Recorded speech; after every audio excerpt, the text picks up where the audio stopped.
Kami menaikkan syukur kami oleh karena Engkau adalah Allah yang mengasihi kami, Allah yang besar, Allah yang perkasa, yang kepadanya kami boleh datang dan bersandar, menyerahkan seluruh pergumulan kami. Allah yang besar yang mengasihi kami inilah yang juga memberikan kepada kami hari Sabat, hari di mana kami boleh beristirahat dari pekerjaan kami, supaya kami boleh menikmati relasi dengan Dia.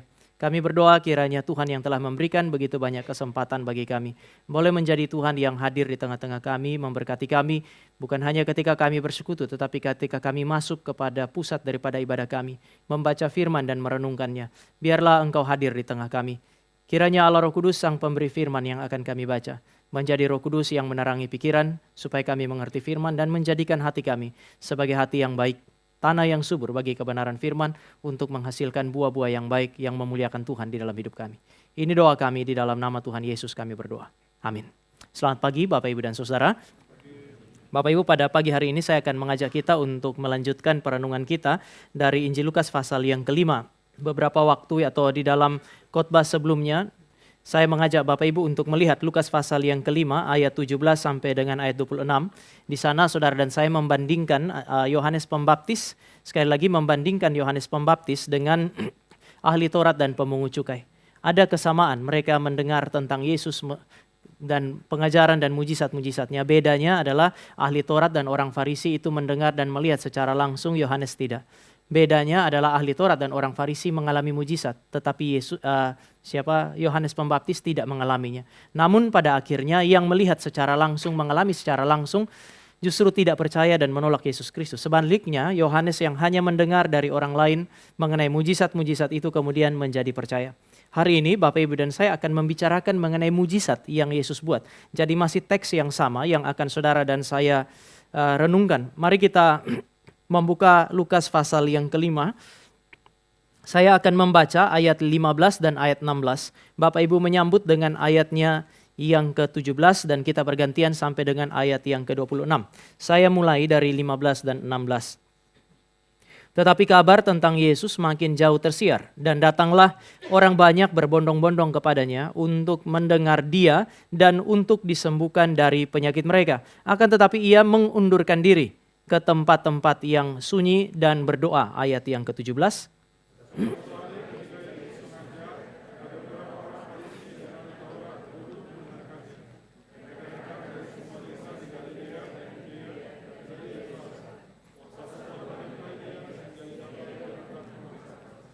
Lalu datanglah beberapa orang mengusung seorang lumpuh di atas tempat tidur. Mereka berusaha membawa dia masuk dan meletakkannya di hadapan Yesus.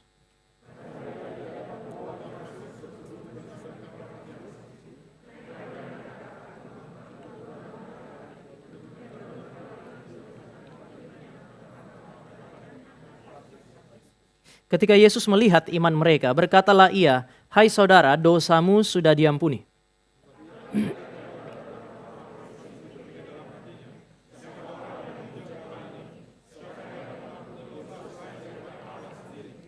Tetapi Yesus mengetahui pikiran mereka, lalu berkata kepada mereka, "Apakah yang kamu pikirkan dalam hatimu?"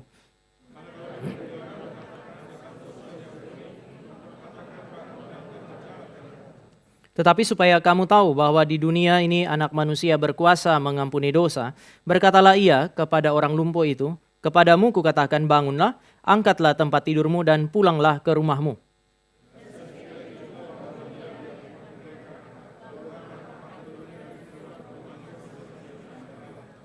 Sama-sama ayat 26. Semua orang itu takjub lalu memuliakan Allah dan mereka sangat takut. Katanya, "Hari ini kami telah menyaksikan hal-hal yang sangat mengherankan." Bapak Ibu, cerita ini sebenarnya dimulai dari doa Yesus di dalam ayat yang ke-15 sampai dengan ayat 16 berkaitan dengan apa yang dia kerjakan di permulaan perikop ayat yang ke-17. Kalau Bapak Ibu dan saya perhatikan, ini adalah bagian di mana Yesus baru saja dibaptis, artinya dia baru diinaugurasikan pelayanannya, dia baru mulai melayani dan melakukan hal-hal yang hari ini saudara dan saya bisa katakan sebagai pekerjaan-pekerjaan, pelayanan yang baik, pelayanan yang sangat berguna di dalam masyarakat di mana dia melayani. Ini adalah permulaan karirnya dia. Dimulai dengan melakukan hal-hal yang baik. Dan karena dia melakukan itu dengan baik, maka ini membuat dia menjadi lebih populer. Yesus mulai diterima. Kabar tentang dia sampai kemana-mana, orang datang mencari dia. Bukan cuma diterima oleh manusia, tetapi saudara dan saya kalau lihat di dalam pasal yang keempat, Bapa pun memberikan penerimaan, afirmasi terhadap dia. Inilah anakku yang kukasihi, kepadanya lah aku berkenan. Jadi di tengah-tengah seluruh pelayanannya dia, itu ada konfirmasi bahwa Bapa menerima dia. Manusia juga mendengar pengajarannya, mereka merasakan ada pengajaran yang berkuasa. Mereka punya mata melihat langsung pelayanan Yesus Kristus. Mereka tahu Allah menyertai dia. Makin lama dia makin menjadi populer. Kalau hari ini orang jadi YouTuber makin diterima, dia akan makin sibuk bikin video. Bagaimana dengan Yesus Kristus? Justru ketika dia punya pelayanan itu makin diterima, dia tiba-tiba berhenti di tengah-tengah segala kesibukannya dia, dan kemudian dia memutuskan untuk berdoa. Bukankah seharusnya dia bekerja lebih keras? Makin populer kan makin bagus. Makin populer Yesus Kristus, makin banyak orang yang mengikut dia, itu hemat dana biaya untuk humas. Hari ini saudara dan saya kalau mau mengumpulkan orang, apalagi kalau pengkhotbahnya seperti saya tidak terkenal, orang nggak tahu, Bapak Ibu punya effort itu gede sekali. Tapi kalau seperti Yesus Kristus, orang semua sudah tahu kemana dia pergi, bahkan dia ke Kapernaum saja pun, orang dari Yerusalem datang, orang dari Galilea datang, dan masyarakat berbondong-bondong mengikuti dia. Artinya popularitas adalah sesuatu yang sangat signifikan. Penerimaan manusia adalah sesuatu yang sangat signifikan. Tetapi Yesus berdoa dari kesibukannya dia terkait dengan popularitas dan pelayanan yang terlihat baik itu. Untuk apa? Untuk berdoa. Dari sini saudara dan saya bisa belajar satu prinsip. Bahwa bagi Kristus, doa itu memiliki signifikansi yang melampaui popularitas. Meskipun itu sarana humas yang paling baik. Sekali lagi, popularitas adalah salah satu sarana humas yang paling baik. Kalau saudara mau datang ke satu tempat, mau mulai sebuah pelayanan, saudara bilang, ini gereja yang didirikan oleh pendeta Stephen Tong. Akan jauh lebih mudah dibanding Bapak Ibu menyebut nama-nama yang lain. Popularitas itu sesuatu yang cukup signifikan di dalam pelayanan. Lagi pula banyak orang lebih cenderung kepada yang populer daripada yang benar. Tetapi saudara dan saya menemukan, Yesus berhenti dari segala kesibukannya untuk berdoa. Untuk menunjukkan signifikansi doa yang melampaui apa yang disebut sebagai popularitas. Yesus berdoa untuk memberi petunjuk kepada saudara dan saya gereja modern mengenai signifikansi doa yang melampaui jumlah pengikut dan jumlah orang yang dilayani. Seringkali kalau saudara dan saya melayani, orang banyak berbondong-bondong mengikuti kita. Ada bersama dengan kita terus-menerus kesibukan pelayanan terhadap orang-orang seperti ini. Kesibukan melakukan hal-hal yang baik. Bahkan mungkin sudah menghalangi kita untuk menikmati waktu-waktu untuk berdoa. Tapi Yesus Kristus tidak demikian. Jumlah pengikut, jumlah orang yang dilayani itu tidak lebih penting daripada waktu doanya dia. Bahkan mungkin saya bisa bilang bahwa bagi Kristus, doa dan pelayanan itu sama pentingnya. Saya tidak bilang bahwa pelayanan tidak lebih penting daripada doa. Saya tidak bilang bahwa doa lebih penting daripada apa yang disebut sebagai pelayanan. Yang saya mau katakan adalah doa itu tidak kurang penting dibandingkan pelayanan itu sendiri. Ketika saudara dan saya mengasihi Allah, kita mengekspresikannya melalui apa yang disebut sebagai pelayanan kepada sesama. Tetapi juga karena saudara dan saya mengasihi Allah, salah satu ekspresi kasih kita kepada Allah adalah membangun relasi yang intim dengan Dia di dalam doa-doa kita.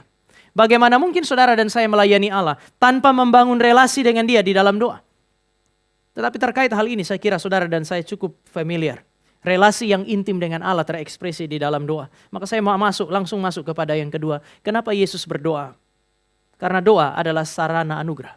Sekali lagi, Kristus melihat doa sebagai sarana anugerah yang memberikan kekuatan, yang memberikan kuasa di dalam pelayanannya yang sulit. Sekali lagi, Yesus berdoa karena dia sadar bahwa doa adalah sarana anugerah. Sarana anugerah yang memberikan kekuatan, yang memberikan kuasa bagi Kristus di dalam pelayanan yang sulit. Bapak Ibu jangan lupa, Yesus memulai pelayanan setelah dia dibaptis. Kemudian dia masuk kepada pencobaan di padang gurun dan kemudian dia mulai pelayanan. Kalau Bapak Ibu dan saya perhatikan, mulai pasal yang kelima inilah, Yesus mulai fase yang baru dalam pelayanannya dia, yaitu konfrontasi. Dia bukan hanya mengajar, tapi mulai pasal yang kelima, Lukas itu menggambarkan sebuah fase yang baru. Ada konfrontasi antara Yesus dengan pemimpin-pemimpin agama Yahudi. Dan konfrontasi ini bermuara kepada dua hal yang tidak baik. Pertama, penolakan. Yang kedua, kematian. Itu sebab di dalam 2 minggu yang lalu saya bilang bahwa kematian Yesus Kristus telah ditetapkan bahkan di dalam pasal yang kelima. Di dalam ayat-ayat ini saudara dan saya melihat bahwa pelayanan Yesus diwarnai oleh konfrontasi dengan iblis dan kaki tangannya. Baik iblis maupun kaki tangannya memiliki ciri yang sama. Mereka sama-sama tahu kebenaran. Di dalam perjanjian baru itu dikatakan, apakah kamu percaya kepada Yesus Kristus? Sang penulis mengatakan, tetapi iblis itu lebih mengenal Yesus Kristus dan lebih percaya daripada kamu. Terkait dengan ini juga, saudara dan saya lihat ada kesamaan. Yang sama-sama tahu ini, sama-sama secara intensional berusaha untuk merusak pekerjaan Allah di dalam Kristus. Oleh karena itu, maka saudara dan saya harus lihat, ini adalah musuh yang sangat serius. Dalam menghadapi musuh yang sangat serius ini, Yesus berdoa. Doa adalah sarana anugerah bagi orang yang melayani di tempat yang sulit, dalam situasi yang sulit. Karena doa memberi apa yang disebut sebagai keluasan hati. Doa membuat saudara dan saya memiliki belas kasihan. Doa memungkinkan saudara dan saya menjadi sabar terhadap orang-orang yang didoakan. Orang-orang yang saudara dan saya layani. Aneh kalau saudara dan saya habis berdoa untuk seseorang, kita punya hati makin sempit. Pendoa syafaat tidak seharusnya hatinya menjadi sempit. Saudara yang saya yang tiap hari berdoa, jangan sampai habis berdoa hati saudara dan saya menjadi semakin sempit. Karena doa adalah sarana anugerah untuk meluaskan hati, memberikan belas kasihan di dalam hati saudara dan saya, memberikan kesabaran untuk melayani sesama, bukan saja yang membutuhkan, tetapi yang memusuhi mereka yang melayani. Yesus ini berdoa, lalu kemudian dia melayani. Yang dia layani ini bukan cuma orang sakit, tetapi orang-orang yang memang secara intensional datang untuk menghancurkan dia. Dan dia tetap melayani mereka. Yang Yesus Kristus layani adalah orang-orang yang nanti terkagum-kagum dengan Yesus Kristus, memuji-muji dia. Sampai di Yerusalem mereka adalah orang-orang yang berteriak, Hosana anak Daud. Tetapi mulut yang sama kemudian pada saat Yesus dihakimi akan berteriak, salibkan dia. Yesus sebagai pribadi yang tahu isi pikiran, isi hati, tahu masa depan, dia tahu bahwa dia akan layani orang-orang ini. Butuh kesabaran untuk melayani orang yang seperti ini. Saudara, ada satu orang pernah bersaksi, dia masuk ke GRI, keluar dari gereja yang lama, masuk ke GRI. Setelah beberapa tahun ada di GRI, kemudian Tuhan berkati dia, Tuhan kasih dia pelayanan. Waktu dia melayani, satu waktu dia menjadi petugas perjamuan kudus. Yang tugasnya itu bagi tray perjamuan kudus. Dia bagi, jemaat banyak, dia bagi, tapi Tuhan pimpin dia hari itu, izinkan dia sampai kepada satu baris, di mana waktu dia bagi, dia angkat wajahnya, dia lihat wajah seseorang yang cukup familiar. Dan itu adalah orang yang menyebabkan dia keluar dari gereja yang lama. Apa yang akan terjadi jika itu kita? Kalau saya pindah bangku yang lain, biar baris yang itu gak usah perjamuan sekalian. Dia bilang dia bergumul, waktu dia lihat, pertanyaan pertama dalam hatinya, kenapa dia ada di sini? Aneh ya, orang ibadah harusnya kita bersyukur, dia ibadah. Yang ini adalah, kenapa dia ada di sini? Apakah dia akan datang di sini, berjemaat di sini, sehingga dia akan menyingkirkan saya lagi seperti yang sudah-sudah?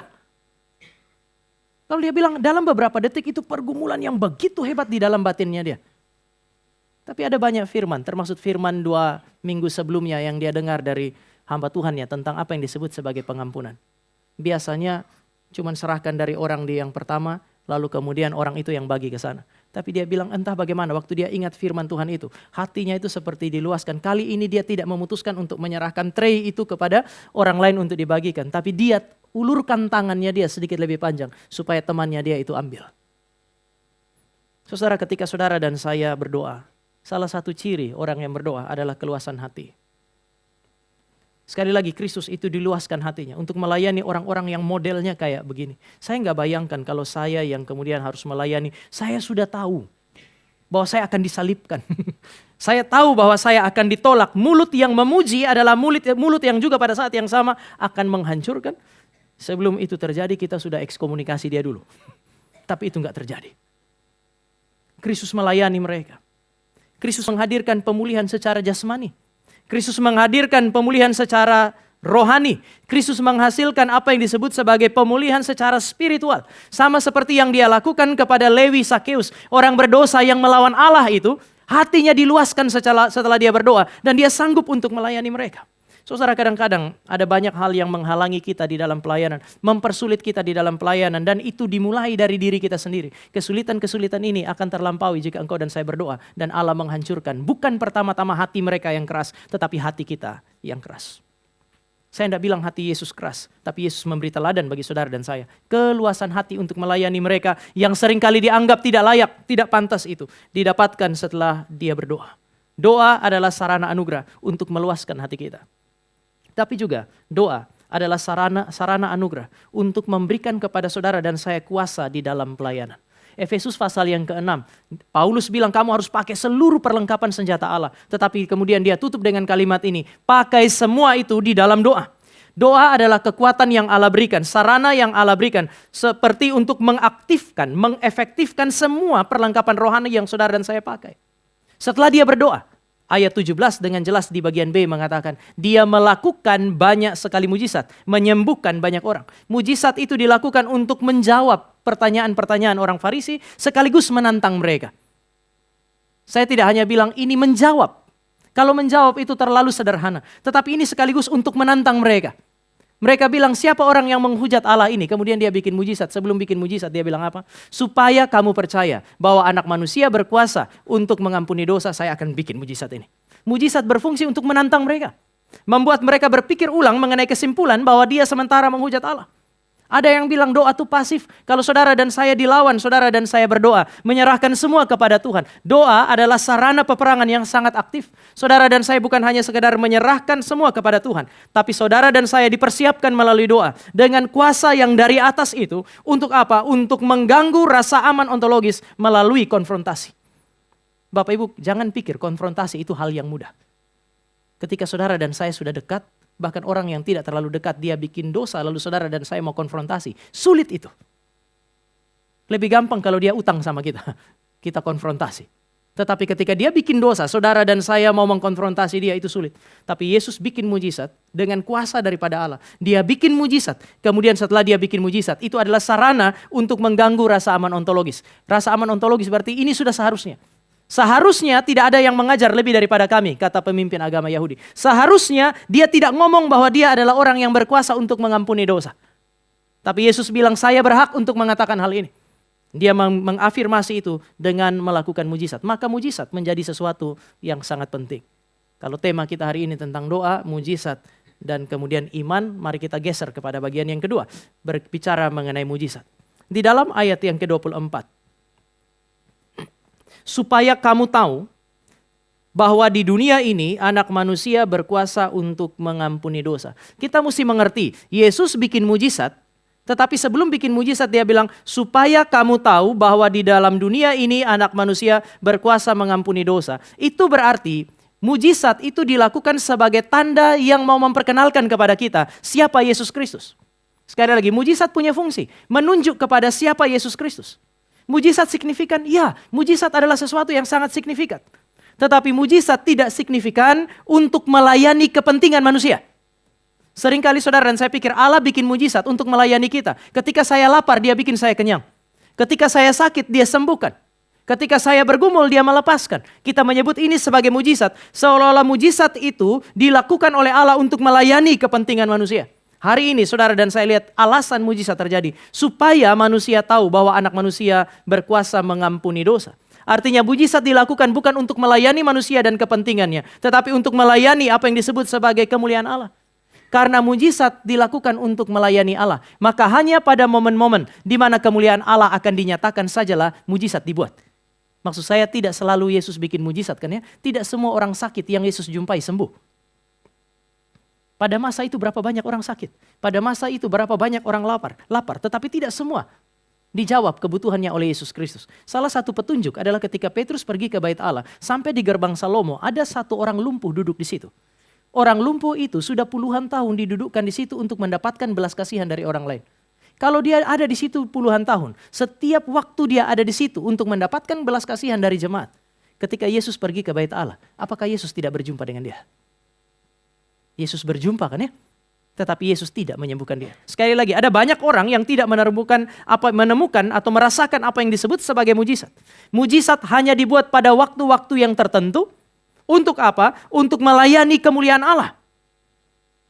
Allah yang saudara dan saya punya adalah Allah yang tidak bisa diwajibkan oleh manusia untuk membuat mujizat. Tapi saudara dan saya sekali lagi, mujizat mau menunjuk kepada Yesus Kristus. Maka melalui teks ini, saya akan ajak saudara untuk melihat siapa Yesus Kristus yang mau dipertontonkan oleh teks ini. Yesus bikin mujizat hari itu, supaya orang yang lihat, orang yang mengalami, mengidentifikasi siapa Yesus. Mujizat itu dicatat pada hari ini. Saudara dan saya baca pada hari ini, supaya kita juga mulai mengidentifikasi siapa Yesus Kristus. Saya akan mulai dari yang pertama. Mujizat itu dibuat oleh Kristus untuk menunjukkan bahwa dia berkuasa mengampuni dosa. Sekali lagi, ini adalah mujizat yang dia buat bukan tanpa tujuan. Bukan pertama-tama untuk orang lumpuh itu, tetapi untuk menyatakan kemuliaannya sebagai pribadi yang berkuasa untuk mengampuni dosa. Yesus ingin sekali saudara dan saya sadar bahwa dia punya kuasa untuk mengampuni dosa. Di dalam pasal yang ke-7 ayat 47 sampai 50, di rumah Simon orang Farisi, Yesus diurapi oleh seorang perempuan yang dianggap masyarakat sebagai perempuan berdosa. Dia sangat berdosa. Sehingga ketika dia mengurapi kaki Tuhan Yesus, Bapak Ibu dan saya akan menemukan apa yang ada dalam pikiran orang Farisi termasuk Simon. Kalau dia ini nabi sejati, nabi datang dari Allah, dia tahu siapa perempuan ini. Kami semua tahu perempuan ini kotor. Perempuan ini najis menurut kategori orang Yahudi. Dia dengan sembunyi-sembunyi datang sehingga dia bisa lolos. Dia pegang kaki Yesus meskipun dia datang sembunyi-sembunyi. Kalau kami tahu dia najis, harusnya Yesus tahu dia najis. Tapi kemudian Yesus bilang, Simon, dari saya masuk kamu gak kasih air untuk cuci tangan, cuci kaki. Kamu gak cium saya, tetapi dia basuh kaki saya dengan minyak, dia menangis, dia mencuci kaki saya dengan air matanya. Kamu gak cium saya, dah habis-habis dia cium kaki saya. Lalu Yesus kasih perumpamaan untuk memberi petunjuk bahwa orang berdosa membutuhkan anugerah Allah di dalam dia. Lalu kemudian Yesus mengatakan kalimat ini, anakku, dosamu sudah diampuni. Bapak Ibu, Yesus ini seperti orang yang gak belajar dari pengalaman, selalu jatuh di dalam lubang yang sama. Papa saya kalau kami mengulangi kesalahan yang sama, dia sering bilang, bahkan keledai tidak jatuh di lubang yang sama. Itu dia mau bilang kamu itu lebih bodoh dari keledai. Yesus itu tahu bahwa orang Yahudi begitu sensitif, tidak akan mau terima kalimat ini. Dosamu sudah diampuni. Pasal 5 itu terjadi. Pasal 7 Yesus ulang lagi. Maka saudara akan menemukan Yesus ini seperti guru yang suka cari gara-gara. Dia tahu orang-orang itu gak suka. Orang-orang itu akan bunuh dia. Tapi dia terus ulangi itu. Lalu dia konfirmasi dengan mujizat supaya orang tahu bahwa dia memang berkuasa untuk melakukan hal itu. Bapak Ibu, ketika Yesus bilang dosamu sudah diampuni, Darrell Bock itu mengatakan tidak mungkin orang-orang ini nggak komplain. Kenapa? Karena di dalam ruangan itu Farisi dan ahli Taurat adalah orang-orang yang paling terlatih secara teologis. Ini masalah besar.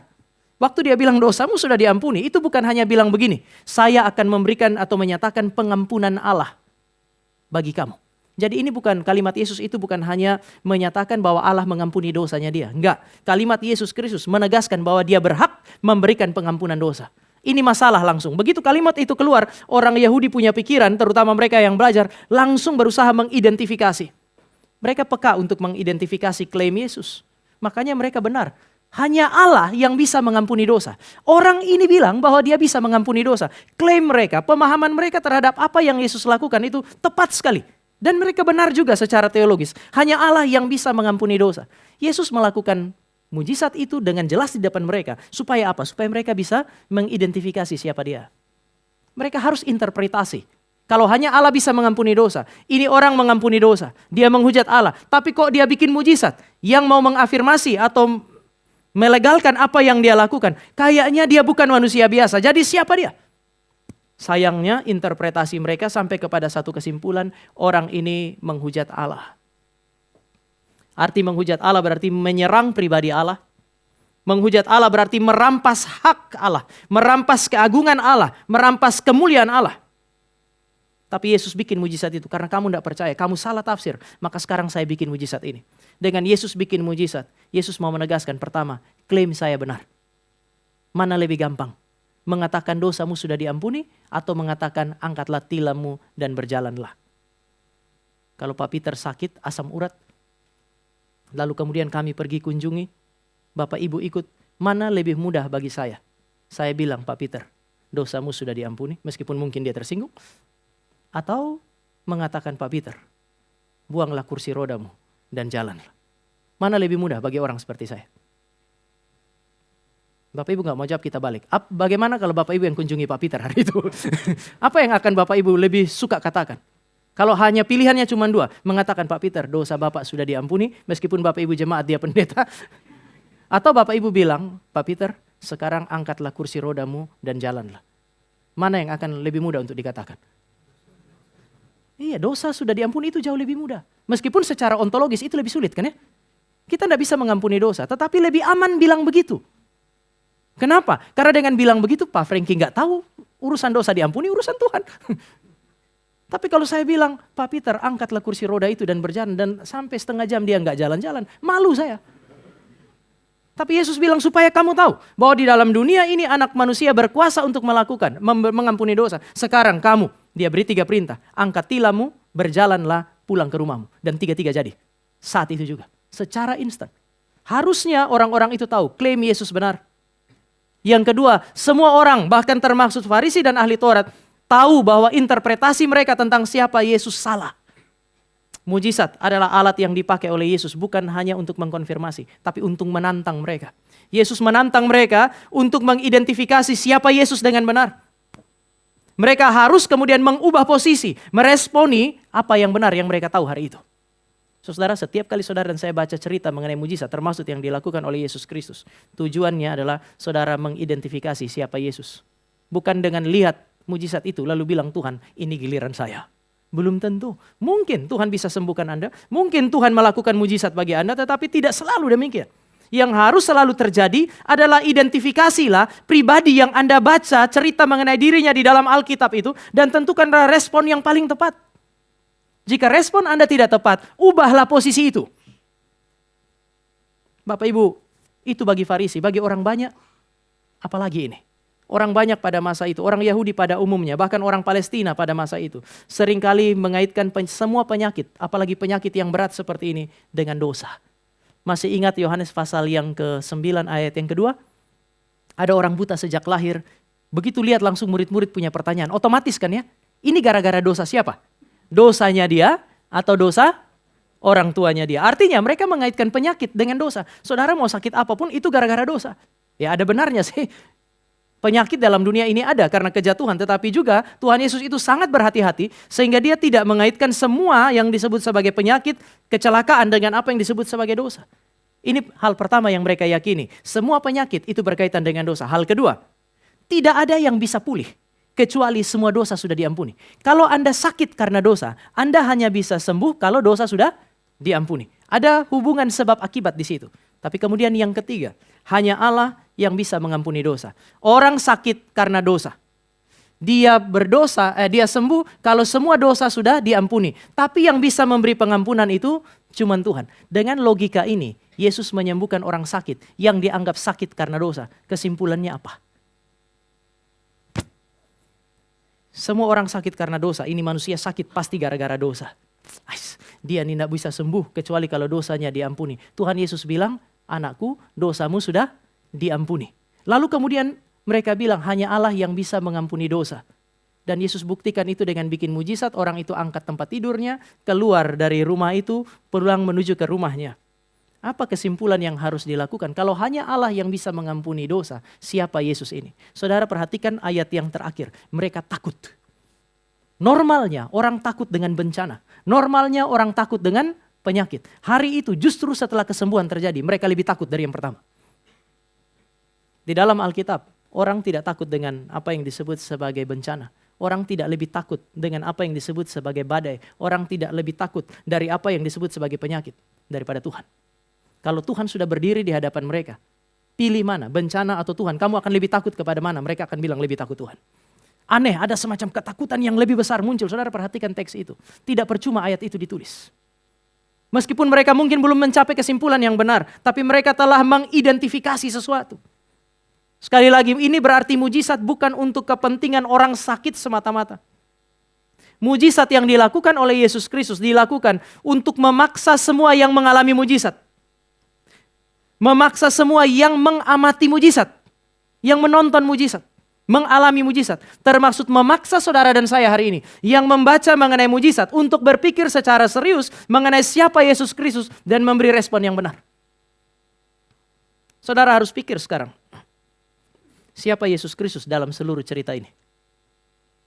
Setelah saudara menentukan siapa dia, saudara harus menentukan respon. Dan Alkitab hanya memberi 2 kemungkinan respon ini. Pertama, orang ini salah, dia menghujat Allah. Saudara harus tinggalkan Yesus. Jangan buang-buang waktu dalam gereja ini. Kalau memang dia adalah orang yang salah. Tapi kalau saudara dan saya sampai pada satu kesimpulan ini, dia adalah orang yang benar, Anda juga harus mengambil respon yang sangat tepat hari ini. Menurut Musa, Nabi kalau dia punya ajarannya benar, ketika dia bernubuat itu nubuat pasti terjadi karena dia berasal dari Allah. nabi palsu, dia punya ajaran salah. Ketika dia bikin nubuat, itu nubuat tidak terjadi. Maka ada kriteria ini, bernubuat, terjadi ajaran benar. Yesus Kristus ketika dia mengajar, sampai dia kemudian disalibkan, tidak ada yang bisa membuktikan dia salah. Maka dia adalah nabi dengan ajaran yang benar. Bukan cuma itu, ketika dia mengatakan dosamu sudah diampuni, itu terjadi dan itu dibuktikan melalui mujizat ini. Dengan demikian, kalau Yesus mengklaim bahwa dia bisa mengampuni dosa seperti Allah mengampuni dosa. Sekali lagi, siapa dia? Bapak, Ibu, dan saya harus memikirkannya. Tetapi untuk mempertajam kisah mengenai mujizat ini, Kristus melakukan mujizat yang kedua. Yesus memberi petunjuk dalam seluruh cerita ini, bahwa dia bukan hanya berkuasa mengampuni dosa, tetapi dia tahu isi hati manusia. Bapak Ibu, ini adalah penggenapan dari nubuat Simeon. Waktu Tuhan Yesus dibawa, bayi Yesus dibawa ke bait Allah, ada Simeon yang menyambut dia. Orang tua itu mengatakan bahwa anak ini akan menyatakan isi hati banyak orang. Dia akan menelanjangi hal-hal yang tersembunyi di dalam hati manusia. Dan Yesus menggenapi hal itu. Yesus tahu isi hati daripada Farisi dan ahli Taurat. Ini hal yang sama. Di dalam Lukas pasal yang ke-7 tadi saya bilang, mereka pikir, kalau seandainya dia nabi sejati, dia tahu siapa perempuan ini. Lalu Yesus menunjukkan bahwa dia tahu isi pikiran mereka. Dia menjawab itu. Bahkan kemudian saudara dan saya tahu bahwa Yesus itu bukan hanya tahu isi hati mereka. Yesus tegur, Yesus menyatakan apa yang ada di dalam pikiran mereka. Yesus tegur mereka dan mereka gak bisa bantah. Ini memberi petunjuk bahwa apa yang Yesus katakan tentang isi hati mereka yang tidak dilihat oleh banyak orang itu benar. Tetapi Bapak Ibu, mari lihat catatan perjanjian lama. Catatan perjanjian lama menunjukkan dua hal. Pertama, yang bisa melihat dan mengenal isi hati manusia itu cuma satu, Allah. Masih ingat kisah Samuel pergi mengurapi anak-anak Isai? Anak yang pertama datang tinggi besar. Nabi yang sejati bilang, ini dia, cocok. Dia bisa ganti Saul karena dia tinggi, sering fitness, cukup sehat untuk menjadi seorang raja. Tapi kemudian Tuhan punya kalimat, Samuel, bukan dia. Manusia melihat apa yang kelihatan, Allah melihat hati. Saudara bisa nanti bandingkan Mazmur pasal 139. Tidak ada yang tersembunyi di hadapan Allah. Dia tahu segala sesuatu tentang manusia. Ibrani pasal 4, isi pikiran, isi hati manusia, cuman Allah yang tahu. Tetapi ini hal pertama. Hal yang kedua Bapak Ibu, Allah bukan hanya melihat dan mengenal isi hati, tetapi Allah sanggup untuk menyatakan isi hati. Kejadian pasal 4 ayat 6-7. Habel tidak tahu bahwa kakaknya lagi marah. Kakaknya punya hati dibakar oleh amarah karena persembahannya ditolak. Lalu kemudian kakaknya bilang, mari kita pergi main futsal di padang. Habel ikut karena Habel tidak tahu apa-apa kan ya. Habel ikut. Tetapi sebelum itu terjadi Tuhan sudah bilang, Kain, kenapa engkau membiarkan kemarahan ada di dalam hatimu?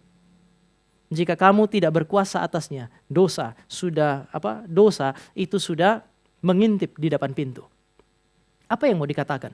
Allah itu bukan hanya tahu isi hati manusia. Allah seringkali menyatakan isi hati manusia yang busuk kepada manusia itu sendiri. Supaya dia mengubah posisinya. Kristus bukan hanya tahu isi hati mereka. Tapi dia menyatakan isi hati mereka. Mengajar mereka untuk menyatakan kepada mereka siapa mereka. Dia bukan hanya menyatakan siapa dia. Tetapi menyatakan siapa mereka. Dan dengan demikian mereka tahu siapa dia. Orang-orang yang mengalami mujizat, orang-orang yang mengobservasi mujizat pada hari itu harus menyimpulkan siapa Yesus yang mengklaim kuasa untuk mengampuni dosa sama seperti Allah. Kok berani dia?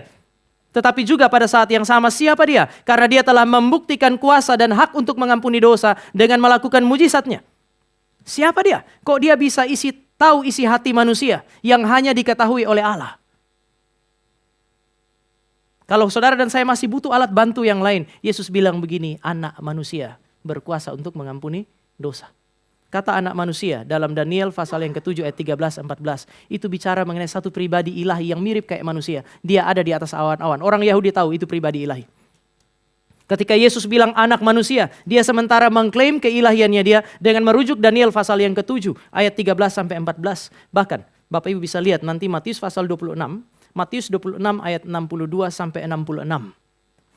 Di situ imam itu waktu sementara mengadili Yesus, dia tunggu Yesus jawab. Yesus nggak jawab-jawab, lalu dia bilang, apakah kamu nggak mau bicara? Kasih tahu kami, siapa kamu? Lalu Tuhan Yesus bilang begini, kamu nanti akan lihat anak manusia datang di atas awan-awan. Apa yang dilakukan oleh imam besar? Imam sobek jubahnya dia lalu bilang apa? Orang ini menghujat Allah, kita sudah tidak perlu bukti lagi. Apa yang harus kita lakukan? Mereka bilang mari kita bunuh dia. Dia harus mati dengan cara disalibkan. Kenapa? Karena istilah anak manusia identik sekali dengan apa yang disebut sebagai klaim keilahian. Tuduhan yang sama, menghujat Allah, dijawab dengan jawaban yang sama. Saya tidak menghujat Allah, karena saya adalah pribadi yang ilahi. Yesus membuktikan bahwa perkataannya benar. Yesus membuktikan bahwa tuduhan Farisi dan ahli Taurat, bahkan para imam salah. Kenapa? Karena memang dia adalah Allah. Bapak Ibu, kalau Kristus adalah Allah menurut catatan ini, semua pembaca, semua pendengar harus menentukan responnya. Saudara baca teks ini, saudara dengar teks ini. Untuk apa? Untuk memikirkan sekali lagi mengenai siapa Yesus. Dan saudara harus mengambil keputusan yang tepat. Dan respon yang benar yang harusnya saudara dan saya ambil adalah apa yang disebut sebagai iman. Menerima Yesus sebagai Allah yang sejati, manusia sejati. Saudara tidak bisa menerima Yesus hanya sebagai manusia sejati. Itu bukan iman yang sejati. Iman yang sejati mengakar di dalam pengenalan yang benar terhadap Allah yang benar, maka dia bikin mujizat supaya saudara dan saya kenal siapa dia. Menerima Kristus sebagai Allah sejati, manusia sejati. Menjadikannya sebagai the object of worship, the object of faith. Hanya Allah yang bisa menjadi objek penyembahan. Hanya Allah yang bisa menjadi objek di dalam ibadah saudara dan saya. Tetapi ini adalah respon yang benar. Oleh sebab itu, kisah ini bercerita juga mengenai iman dari orang-orang yang datang kepada Yesus pada hari itu. Saya akan ajak Bapak Ibu untuk melihat iman mereka. Berarti saudara dan saya masuk kepada bagian yang ketiga sekarang. Ada iman yang sejati diceritakan di dalam kisah ini. Ketika Tuhan Yesus dikatakan, lalu ketika Yesus melihat iman mereka, Yesus bukan melihat iman orang lumpuh saja, tapi Yesus melihat iman mereka. Berarti Yesus melihat iman 5 orang paling tidak kan ya. 4 yang bawa tandu, 1 yang di atas tandu. Dikatakan itu dijamak, Yesus melihat iman mereka. Pertanyaannya sekarang adalah apakah ini iman yang sejati? Bagi saya iya. Ada indikasi bahwa ini iman yang sejati. Saudara saya tahu dalam Roma, iman yang sejati datang dari pendengar. Pendengaran tentang Kristus. 4 orang ini mungkin adalah orang-orang yang karena mereka sehat, bisa saja mereka pernah dengar langsung, bisa saja mereka pernah lihat langsung. Tetapi yang 1 yang dibawa ini, orang lumpuh, yang tidak bisa bikin apa-apa. Naik tangga saja pun dia tidak bisa. Maka dia hanya punya 1 kemungkinan, dia pernah mendengar tentang Yesus Kristus dari orang lain, mungkin dari sahabat-sahabatnya dia. Ini mirip dengan Yohanes Pembaptis yang ada di dalam penjara. Dia tidak lihat langsung namun dia dengar dari murid-muridnya. Lagi pula berita tentang Yesus itu sudah sampai kepada rakyat jelata, bahkan masuk ke dalam istana, masuk ke dalam tempat di mana pemimpin-pemimpin ibadah duduk. Itu sebab banyak orang datang untuk mencari Yesus Kristus. Bapak Ibu, ketika mereka dengar, 5 orang ini melihat atau mungkin 5 orang ini mendengar. Apa yang mereka dengar? Karena orang-orang dari latar Yahudi itu adalah orang-orang yang sejak kecil belajar firman untuk menantikan Mesias. Apa yang mereka dengar tentang Yesus Kristus dibandingkan dengan yang mereka pelajari tentang apa yang ada dalam perjanjian lama mengenai Mesias. Aneh ya, orang sederhana. Waktu mereka lihat kenyataan tentang Yesus dan ayat firman Tuhan, klop. Mereka tidak hanya lihat Yesus sebagai orang yang menyembuhkan penyakit. Mereka lihat bahwa kemurahan Allah datang melalui dia. Maka mereka memutuskan untuk bawa sahabatnya kepada Yesus Kristus. Bapak Ibu, saya mesti bilang bahwa saya yakin ini adalah iman yang sejati. Iman yang sejati tidak hanya membuat saudara dan saya melihat bahwa Yesus adalah Allah sejati, manusia sejati. Iman yang sejati akan mengajar saudara dan saya untuk apa? Untuk membawa seluruh pergumulan kita kepada dia.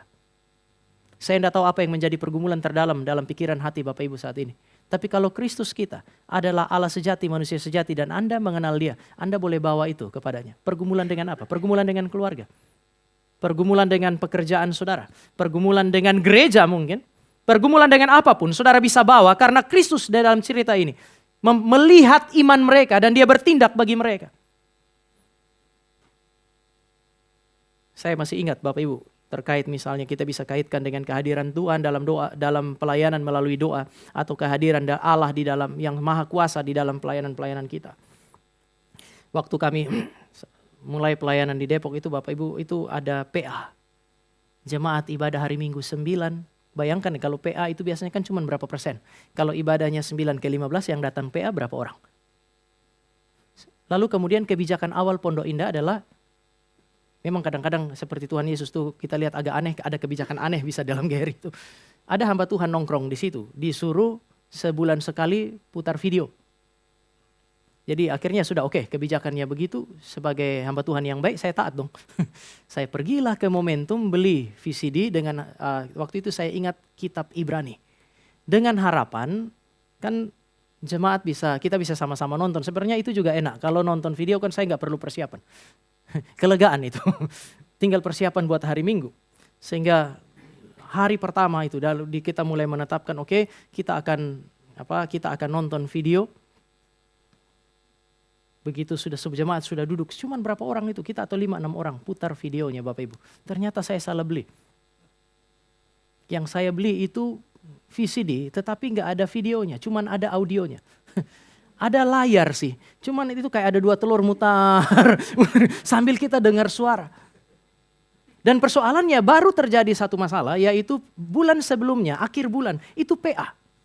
Waktu PA hujan. Bapak Ibu kalau sudah sedikit hujan orang makin sedikit kan ya. Hasilnya hari Jumat malam itu saya persiapan dari pagi sampai malam dan sampai jam 7 malam tidak ada orang. 7.15 gak ada orang. 7.30 tidak ada orang. Akhirnya saya bilang sama istri saya, kunci pintu kita cari makan. Nanti kalau jemaat datang bagaimana? Terserah. Dia mau berdoa di depan pintu ini, dia mau ngapain terserah. Tapi sekarang saya lapar, saya mau makan. Kami keluar makan. Hari Minggu Bapak Ibu waktu saya khotbah sudah emosi kan ya. Bapak Ibu persiapan tuh capek, jangan main-main. Sesekali Bapak Ibu khotbah di sini saya dengar. Capek itu. Hari Minggu saya begitu maju ke depan, saya bilang, hari Jumat pada kemana? Mereka bingung, saya bilang PA kemarin hari Jumat gak ada orang. Bapak Ibu kemana? Cuman 9 orang, di belakang jawab, hujan Pak. Kira-kira kita gak emosi, emang saya persiapan gak hujan gitu. Saya bilang, di dunia ini yang takut air dan gak bisa cari solusinya itu kambing. Iya dong, kambing itu takut air. Maka kalau hujan dia akan cari kandang, cari apa. Manusia ada hujan, ada badai, dia bisa cari solusinya. Ini manusia atau kambing sih? Habis itu saya bilang, saya gak mau khotbah lagi di PA. Mumpung ada aturannya, Pondok Indah kan ya. Saya bilang 1 bulan kita nonton video Ibrani. Ternyata kami bukan nonton, kami dengar. Yang kami nonton ya tadi tuh, telur yang muter-muter itu. Tetapi anehnya, beberapa jemaat itu bertumbuh di situ, mereka bisa ajak orang baru nonton video. Sehingga saya pikir mungkin lebih efektif kasih video daripada saya khotbah. Waktu pendeta Antonius Un datang lalu kemudian dia ngobrol pendewasaan MRI jadi GRI Depok, dia bilang, kalau lihat pelayanan di Depok ini seperti membangkitkan orang mati. Kami semua tahu, Depok itu kalau untuk berkembang itu butuh mujizat Tuhan. Dan Tuhan kerjakan itu. Yang saya mau katakan adalah ya pekerjaan kami waktu itu cuma bisa berdoa dan menantikan bagaimana Tuhan bekerja. GRI Cikarang ini pergumulan bukannya kurang banyak kan ya. Urusan dengan tanah, ngomong tanah kita ngomong izin kita pikir bangunan. Belum lagi saudara dan saya memikirkan dan mempertimbangkan apa yang disebut sebagai pertumbuhan secara spiritual di dalam segala keterbatasan pelayanan hamba Tuhan, pengurus, di dalam segala keterbatasan Anda sebagai jemaat. Tapi mari kita melihat dengan mata yang sama, ke arah yang sama, yaitu Kristus. Dia bukan hanya kepala gereja. Dia adalah Tuhan yang melihat iman mereka, lalu kemudian dia bertindak bagi mereka. Sekali lagi, apa yang menjadi pergumulan terberat yang membuat saudara dan saya hari ini sulit sekali untuk berdiri berjalan di tengah-tengah tahun ini? Mungkin saudara dan saya perlu melihat ke arah yang sama. Memiliki iman yang sama dengan 5 orang terbatas ini. 5 orang tadi mereka tuh tidak bisa bikin apa-apa untuk orang lumpuh itu. Mereka cuma bisa bawa dia kepada Kristus dan kemudian selesai. Iman yang sejati membuat mereka mengenal Kristus dengan benar. Lalu kemudian mereka memberi respon yang benar. Iman sejati berkaitan dengan ekspresi. Orang-orang ini tidak ngomong apa-apa. Sekali lagi mereka tuh tidak ngomong apa-apa. Mulai dari yang sakit sampai yang 4 orang gak ngomong tapi kerja. Kadang-kadang orang tuh ngomong banyak kerja gak ada. 5 ini gak ngomong apa-apa, mereka kerja Bapak Ibu. Hal pertama yang mereka lakukan adalah membawa Yesus ke tempat yang tepat. Bapak Ibu perhatikan ayat 18, mereka meletakkan orang lumpuh itu. Di mana? Di hadapan Yesus. Kata itu harus saudara garis bawahi. Mereka beriman kepada Kristus, maka mereka mendedikasikan hidup mereka kepada Kristus. Sekarang teman mereka yang lumpuh ini pun, ini didedikasikan bagi Kristus. Diletakkan di hadapan Kristus. Kenapa? Bagi saya ini adalah keputusan yang tepat. Karena Kristus kita adalah Kristus yang sanggup menyatakan kemuliaan melalui orang sehat. Kristus kita adalah Kristus yang sanggup untuk menyatakan kemuliaan melalui orang yang sakit. Hari ini, kalau saudara adalah orang yang kuat, saudara mesti mendedikasikan itu kepada Tuhan. Kalau seandainya saudara adalah orang yang terlalu lemah, kita sudah terlalu tua, bahkan sudah terlalu renta, tidak dapat berbuat apa-apa, serahkan itu kepada Tuhan, letakkan itu di hadapan Kristus, dan Dia sanggup untuk menyatakan kemuliaan melalui hal itu. Anak muda, ketika Anda kuat, jangan dedikasikan itu semata-mata untuk pacar Anda. Ada hal-hal yang bisa didedikasikan kepada manusia, ada yang tidak. Satu kali Daud itu, dia duduk, lalu kemudian aneh ya, orang lagi perang, dia ingat minum. Lalu dia bilang begini sama orang-orang yang ada di sini, saya pengen sekali minum air dari perigi yang di Bethlehem itu. Sebenarnya bukan masalah Bethlehem, masalahnya musuh lagi berkemah di situ. Ini raja gak ada kerjaan kan ya.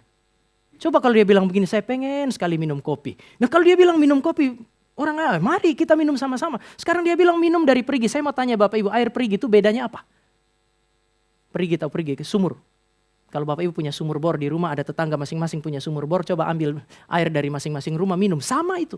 Lalu kenapa dia harus menginginkan air yang datang dari perigi yang ada di Bethlehem, tempat musuh berkemah itu? Tapi raja itu ngomong, dan selalu ada orang-orang yang mendedikasikan diri mereka bagi raja kan ya. Mereka bilang, kalau kamu mau minum air dari perigi di Bethlehem, kami pergi. Mereka pergi, mereka terobos barisannya musuh, ambil air di perigi, bawa pulang. Bawa satu ember kepada Daud, lalu kemudian mereka bilang, Daud minum, ini kami ambil dari Bethlehem. Kamu pengen minum kan? Sekarang kami bawa. Daud langsung kaget, Daud bilang, saya tidak layak minum ini. Dedikasi hidup model ini tidak bisa diberikan untuk raja. Dedikasi hidup, memberi darah, memberi nafas untuk raja, itu bukan tempatnya. Saudara harus belajar memberi kepada kaisar apa yang layak kaisar terima. Memberi kepada Allah apa yang layak Allah terima. Daud bilang, saya nggak berani terima air ini. Ini bukan sekedar air, tapi air yang didapatkan dengan mengorbankan nyawa seorang manusia. Dia ambil air itu, dia tuang di atas batu. Apa yang dia lakukan? Dia dedikasikan, bahkan cuman air kepada Tuhan. Tapi dari situ saudara lihat isi hati Daud yang mempermuliakan Allah. Apa yang tidak bisa dibawa dan diletakkan di hadapan Kristus hari ini? Kelemahan, kesulitan. Saudara boleh bawa di sana karena Kristus sanggup untuk menyatakan kemuliaannya. Mereka membawa orang yang sakit ini ke tempat yang tepat. Bahkan yang sakit inilah yang mereka bisa kasih kepada Kristus supaya Kristus menyatakan kemuliaannya. Apalagi kalau itu hal-hal yang baik. Mereka nggak bicara tapi mereka tahu tempat yang tepat. Bapak Ibu perhatikan, orang lumpuh biasa dibawa ke gerbangnya rumah orang kaya. Cerita tentang Lazarus. Yang kedua, orang lumpuh biasa dibawa ke pintu gerbang kota. Maka ada orang buta, itu orang sakit itu diletakkan di mana? Di dekat pintu gerbang kota Yeriko supaya dapat belas kasihan. Yang paling dekat dengan Tuhan adalah pintu gerbang di sekitar bait Allah. Tapi 4 orang ini tidak bawa temannya ke rumah orang kaya, tidak bawa temannya ke pintu gerbang kota, tidak bawa temannya ke pintu bait Allah. Mereka letakkan dia di hadapan Kristus. Saudara bergumul dengan anak saudara, letakkan dia di hadapan Kristus. Saudara bergumul dengan pasangan saudara, letakkan dia di hadapan Kristus. Kristus melihat iman Anda. Mereka punya iman yang sejati, maka mereka kerja keras. Wah, saya menemukan kerja keras di sini. Bapak Ibu, waktu mereka mau masuk, ada banyak orang. Sebenarnya angkat orang yang sakit, lumpuh, kena kayak stroke begitu. Itu kan dia punya berat jadi lebih berat dari bobot seharusnya kan ya? Enggak ya? Saya enggak tahu Bapak Ibu mendengar atau lagi berjumpa dengan Tuhan. Biasanya kalau orang itu kena stroke, dia punya berat 45. Bapak Ibu rasanya angkat lebih berat dari 45. Dan sekarang saya akan cerita latar belakangnya. Kalau mereka mau masuk dari pintu enggak bisa, dikatakan mereka harus naik ke atap. Orang Yahudi, rumah-rumah di Palestina, kalau saudara mau pergi ke atap, itu tangganya dari luar rumah. Artinya mereka harus naik tangga. Bayangkan mereka bukan memapah dia supaya dia naik tangga sendiri dengan kakinya dia, tapi dengan bobot itu 4 orang ini naik ke atas tangga. Darrell Bock kemudian mengatakan bahwa rumah di Palestina itu tidak semua rumah punya tangga. Sehingga kalau seandainya ada rumah yang punya tangga, tetangganya itu akan minta izin bangun rumah nempel. Jadi untuk naik ke atapnya dia, itu naik dari tangganya tetangga, lalu mereka harus jalan di atas di atas atap, dari satu atap ke atap yang lain. Maka Darrell Bock itu dia bilang, coba lihat kerja keras mereka. Kalau itu rumah punya tangga, tetap aja naik tangga dengan orang yang lumpuh itu susah. Tapi kalau seandainya rumah itu tidak punya tangga, mereka harus menyeberangi beberapa rumah untuk membawa teman yang sakit itu di atas atap. Persoalannya atapnya bukan pakai baja seperti saudara dan saya punya. Mereka punya kayu, lalu kemudian diletakkanlah beberapa ranting. Setelah itu kemudian mereka tutup dengan jerami, baru pakai tanah liat. Maka akan ada beberapa resiko. Pertama, ketika mereka jalan di situ, itu kan tertutup tanah liat. Mereka harus memastikan mereka injak di tempat yang tepat. Kalau mereka salah injak, yang turun duluan ke hadapan Yesus Kristus ini 4 orang ini. Iya dong, yang satu nyangkut di atas, 4 di bawah tuh. Resikonya terlalu besar. Lalu setelah itu, apakah setelah mereka sampai di atas, mereka turunkan orang itu, ada resiko bahwa di mana mereka harus bayar kerugian itu kan ya. Rumah orang dibongkar. Setelah bongkar rumah itu akan mengganggu kenyamanan ibadah. Karena itu pakai jerami, ketika dipotong itu akan jatuh kotoran, semua kotoran itu. Bapak Ibu, kalau Bapak Ibu ibadah, lalu kemudian ada orang bongkar plafon ini, jatuh ke sini abu. Saya yakin kita semua berhenti ibadah, kita tanya apa yang terjadi di atas sana. Bukan cuma itu, mereka kan pengen mendapatkan perkenanan Yesus untuk menyembuhkan kan ya. Kalau Yesus itu pendeta GRI, saudara turunkan orang dari atas, dia suruh tarik naik. Bawa pulang, nanti habis ini baru kita doakan. Mereka nggak mau tahu, resikonya terlalu gede Bapak Ibu. Penolakan, kemarahan, ganti rugi, semua. Bahkan hidup mereka dipertaruhkan hari itu. Tetapi iman membuat mereka tahu tempat yang terbaik. Mereka melakukan yang terbaik untuk mencapai tempat yang terbaik. Semua resiko mereka ambil. Kadang-kadang ketika saudara dan saya tahu tempat yang terbaik untuk membawa anak kita, keluarga kita, terlalu banyak perhitungan. Seharusnya kalau Anda tahu tempat yang terbaik, apa yang terbaik, itulah yang diperjuangkan. Kita akan ambil resiko apapun. Dan orang-orang ini ambil resiko. Kenapa? Karena mereka punya ciri iman yang sejati. Bukan hanya mengasihi Allah dengan segenap hati, tetapi mengasihi sesama dengan segenap hati. Kita akan bilang mungkin itu sahabat, tapi Bapak Ibu jangan lupa. Kadang-kadang sahabat itu kan hadir di samping temannya, bukan sebagai penolong kan ya. Bukan mengurangi beban, tambah beban ada ya. Saya punya teman pernah ketabrak mobil Bapak Ibu. Kakinya patah, digips.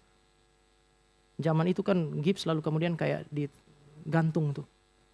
Kami datang, waktu lihat di gips biasa main bola sama-sama, kan lucu kan. Jadi sepanjang kami di situ berjam-jam, itu kami hina-hina dia. Pulang main bola, ada yang bawa baju bola, nggak mau pakai ini kawan. Ada yang banting-banting bola, sampai mau diusir perawat itu. Terakhir sebelum pulang, itu sampai pakai pulpen tulis di gips yang putih itu. Mamanya, kami tulis di situ tante, kami sebut namanya, dia lagi pacaran sama orang Islam. Lalu kami semua tanda tangan. Itu kan kami membocorkan rahasianya dia. Saya yakin begitu kami pulang, papa mamanya datang, habis dia tuh. Kadang-kadang kedekatan kita dengan orang tuh tidak membuat dia punya beban terangkat. Saudara dan saya menjadi beban berlebih bagi dia. Tapi enggak dengan orang-orang ini. Mereka sahabat, mereka mengasihi dia. Mereka bawa ke tempat yang tepat. Mereka mengeluarkan seluruh effort untuk itu. Apa ekspresi cinta kasih saudara bagi sesama yang ada di kiri kanan saudara? Kalau saudara adalah guru, apa ekspresi cinta kasih saudara bagi murid-murid saudara? Suami istri, jika Anda saling mengasihi, apa ekspresi kasih saudara bagi orang-orang yang Anda kasihi itu? Apakah Anda tahu tempat yang tepat kemana Anda akan membawa orang-orang yang dikasihi itu? Mari kita berdoa. Kami datang kepadamu dan kami bersyukur untuk kasih karunia yang kau berikan bagi kami. Kami tahu bahwa ada banyak hal yang tidak layak pada kami. Namun kami bersyukur Allah kami adalah Allah yang begitu mengasihi kami. Dia melihat hati kami. Dia juga melihat iman kami. Dia menerima kami dalam segala keberadaan kami. Memakai kekuatan dan kelemahan kami. Kelebihan dan keterbatasan kami untuk kemuliaan. Ajar kami untuk melihat kepada Kristus yang tepat, Allah sejati, manusia sejati. Sehingga kami boleh mendedikasikan diri kami kepada Dia. Sehingga kami juga boleh membawa semua orang yang kami kenal dan yang kami kasihi ke tempat yang tepat, yaitu di hadapan Kristus. Berkati kami, berkati seluruh pelayanan kami, berkati kehidupan kami. Di dalam nama Tuhan Yesus kami berdoa. Amin.